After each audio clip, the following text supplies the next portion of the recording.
And naked gay guys dancing around me. Yeah. That's what we're about, the Hillbilly Moon Explosion. We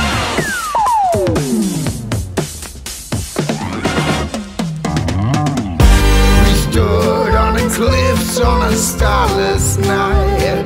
I held your hand in mine. The Hillbilly Moon Explosion started in 1999 and was brought together by Oliver Baroni and Emanuela Hutter. Often mistakenly classified as rockabilly, the band is an explosion of genres ranging from rock and roll, jump blues, swing, 60s beat, and many more. This diverse band has been rocking the stages for 17 years, and they are currently touring Europe with their 6th album, With Monsters and Gods. From the first second we started doing it, we knew it was just going to be enormous. No, that's total rubbish. No, we just did it as a bit of a laugh, because it was with our mate Spark, and we thought, we tried. When you do a song, you just try and do it as good as you can with the concept that you've got. You never know what's going to happen. You never know. I did know that it would work though. Oh yeah, and the concept was to make the most unlikely rock and roll ballad between Emanuela and Spark, who, I don't know if you know his other band, but his main band, Demented Are Go, is kind of pretty wild and rocking thing he's got there, and I think a lot of people didn't expect it to work, and all the more pleasantly surprised when it did. So in the studio, when he started singing it, it did sound like a very special thing, straight on. Yeah. So, yeah. It still bit does, of both. actually. Bit of both, yeah, sure. Bit of both. Your chick habit hanging up, daddy, or you'll never get another fix. Tú lo que quieres es gozar, ten cuidado al cobrar, no lo sabes manejar. Tú no lo puedes evitar, la paliza a probar. I think these days most people are afraid of demons and just try to, I don't know, to chat, to be on social media, to live a lollipop, esoteric bullshit, and not want to get too close to the demons, which is, of course, very important, isn't it? Absolutely. I like the lollipop. What was it? The lollipop esoteric bullshit. Bullshit. Lollipop esoteric bullshit. That's look which at is social media. which is incidentally the title of our next album.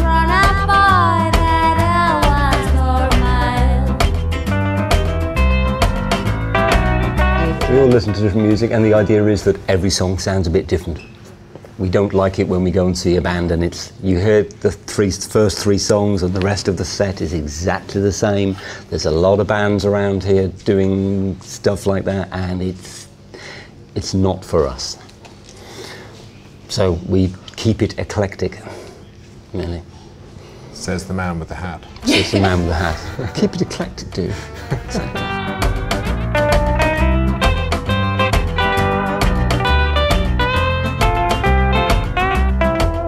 You had the idea for the name. It was slightly... It's your fault, is it? It's my fault. It's your fault. He had another name, and like Honey Child or something. I had all sorts of ideas. And all sorts of ideas. And then I thought, why not? God, oh God. Yeah, you're happy now, you're not playing with Honey Child. It's actually got slightly, I see it in a more positive light now, I must admit. And then I thought, why not Hillbilly Moon Explosion? Explosion. The idea was to cash on the live following that we had for both bands. And I have to say, it did work, because right from day one we had an audience. That was good. But we are now stuck with a very, very long, slightly silly name. I mean, if you look at those festival posters, you'll see, you know, U2 and the Hinds, you know, and then it's the Hillbilly Moon Explosion from hell with bad haircuts. You know, but when people hear it, they usually laugh, but then they remember it. Yeah. That's about the only positive thing I can say about it. It's like, it kind of, it almost describes what we do, certainly better than, let's say, the Beatles or something like this. I know, and people laugh and then they remember it. Yeah.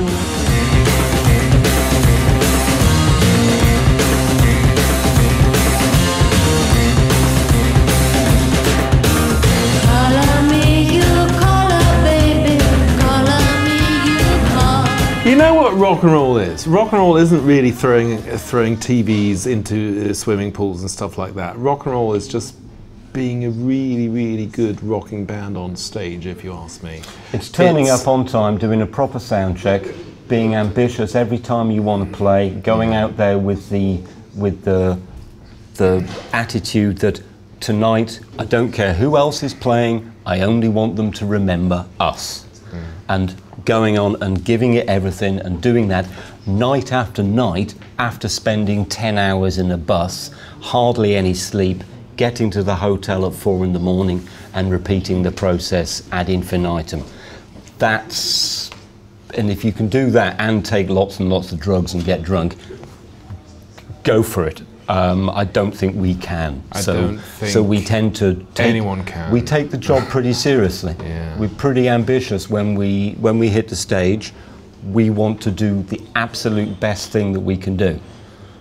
Take no prisoners, and staying up all night drinking tequila, yeah, once every 6 months, yeah, it does tend to happen. Having said that, it happened in Valencia a little while ago. It's happened didn't a bunch of times that we got to bed and then the taxi for the airport arrives 1 hour later. Yeah, sure. It has. Sure. Having said that, you know. But yeah, I agree too. Rock and roll is about rocking, and rocking is entertaining the audience.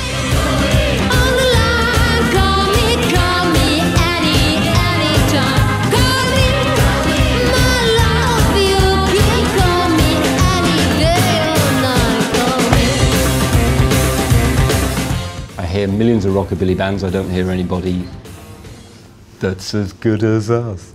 Maybe that's the plus point for us. We're incredibly modest. But I We're so believe modest. that they compare us with the rockabilly bands, you know, no other genre. Because most rockabilly bands just try to copy. They just play what rockabilly. What was there, you know? And I we think don't. it's very boring, you know, to do something that happened already 50 years ago. So yeah, I think it's easy to be an unusual rockabilly band because it's not a very artistic, well, if it was that easy, there'd be more people doing it. But I don't hear people doing it. Yeah, but it's not so. You know, it's with a very tiny bit of creativity, you can be a very great rockabilly band. I mean, most rockabilly bands are not very creative. You know, I mean. They were all this same stuff. They tried to sound like it sounded 50 years ago. The girls tried to sound like Wanda Jackson. They wear petticoats and have all the same tattoos. We don't really do that. And all these stupid lyrics, you know, about how women should be. And I can understand why we get that label. Yes, yeah, we do have the slap bass. We do have a certain approach to playing, which musically is rockabilly influenced, and some of it is actually very rockabilly in the way that we build songs around the vocals. That's a very 1950s approach. We don't sound like it's 1950s, but we, in a certain way, we have a way more authentic approach than many bands that try and sound like 1956. Are you gay? You're so good looking, but some seem the way when I look in your eyes. So much to me. I waited so long for you to simply freeze. All my American friends, who are musicians, they just say, hey, that's what they would love to do. They can't, because their part-time job would be flipping burgers at McDonald's. I can be 50% of my time, I can be a professional journalist and writer, and still have a professional music career and play on a professional level. And he builds guitars. He builds guitars. And I mean, how many people can actually do that? Because it's actually my preferred way of doing it, being able to do both. If it would just be musicianship, that would be way more monotonous, and it would be harder. It would be way harder. Station wagons is a life for a girl like me. Love is a naggy parent, oh Johnny, why do you set me free? Take a look into my eyes, there's a lot of love for you. No, because I don't know what my favourite moment is. There have been so many. walking on stage at the Gagarin in Athens, yeah, and seeing shitloads of people out there, and just, I don't know, that was just like one of those kind of like, here we are, thousands of miles away from home, and there's a whole shed load of people here that just love us to death. Yeah, that's nice. Or maybe you go to something like Moscow and you start singing My Love For Evermore and everybody's singing with you. Something like this. That's nice. There's so many. That little time we played in that theatre in, is it Solothurn or something? And we were doing My Heart Belongs to Daddy as something in the middle of, threw it in, and we just brought it down until it just got so ridiculously quiet. The whole room stopped breathing, and it kind of just like sucked everybody right into what we were doing so intimately. It was just like one of those, a little magic 10-second island of calm in the middle of the gig.